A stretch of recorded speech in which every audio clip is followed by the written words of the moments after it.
شفت يا اخويا اخوك نافع مرشح نفسه للانتخابات؟ ايوه. حبيبكم مين؟ حبيبكم مين؟ وسع كده الطوارئ، وسع يلا. خليه يسلم على بريده.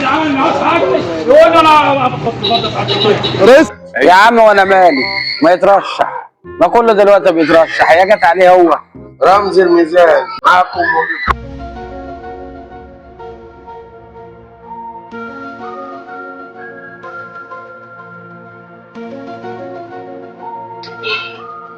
السلام عليكم. عامله ايه يا ناغم؟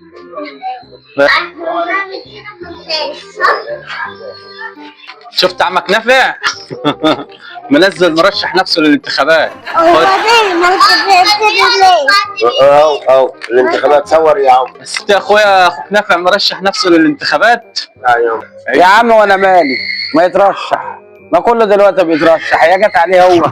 رمز الميزان معاكم وبكم. يا حاج ما المشكله مش في كده، ده الحي بس بياخد 50,000 جنيه عشان خاطر اليفط والحاجات اللي بتتعلق دي، اقل حاجه. المرشح عشان يدفع ينزل في الانتخابات بيدفع له اقل حاجه محمد ولازم يدفع له بتاع 5 مليون او 10 مليون، بيرش رشه. ده الكلام ده انا مش محتاج شهرة، انا مش محتاج شهرة، انا معاكم وبيكم، صوت الفلاحين الغلابة الكادحين، الطبقة اللي بنقول العاملة تحت العاملة، العواطلية والمعوزين واللي بيمدوا ايديهم، والفقر والضنك والجهل والمرض الثلاثي المرعب اللي دايما اي امه سبب نهضة اللي هم العلوم والتكنولوجي والميديا والمالتي ميديا. صوت الفلاحين الغلابه يوصل للكبار، الكبار بينجحوا ويتجاهلوا. ايوه. الموضه القديمه كانت اليوفط والنايب او المرشح نفسه بيعدي على الناس ويتكلم معاهم، دلوقتي موضه وبطلت. انا مشهور. امال انت هتعمل ايه دلوقتي؟ انا أؤيد وأبايع الأستاذ محمد رشاد البرتقاني وصوتي معاه، ونحن معكم وبكم، ابن بلدنا وابن دايرتنا. ماشي، ما دام منافس ليك. لا ما فيش منافسة، المصلحة واحد، الله يولي من يصلح. تمام. طب السوشيال ميديا والميديا والتكنولوجي دلوقتي ما خلتش، انت ممكن تبقى مشهور في لو مغني او مطرب في لحظات. يعني انت هتدعي الناس عن طريق التيك توك والفيسبوك والفيس والميديا بجميع انواعها. مش هتعمل يوفط ولا لا ولا اي حاجه عن طريق التيك توك والسوشيال ميديا. طب حلو الكلام يعني كده. بس مش المشكله، مش مشكله كلام، المشكله اللي يترشح يأدي، يخدم الناس، يخدم الناس.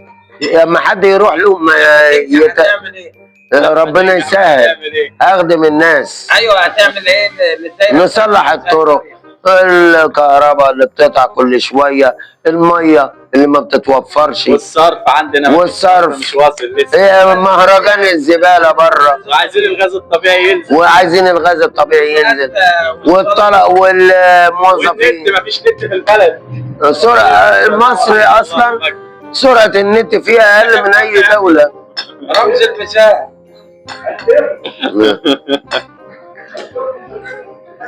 ان شاء الله ان شاء الله.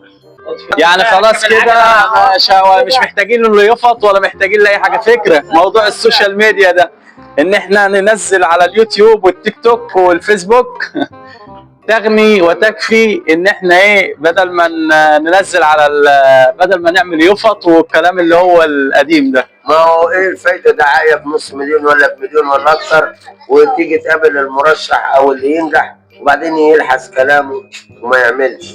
لا، ممكن واحد بره المجلس يخدم الناس اكتر من المجلس. ما فيش حد بيعمل حاجه.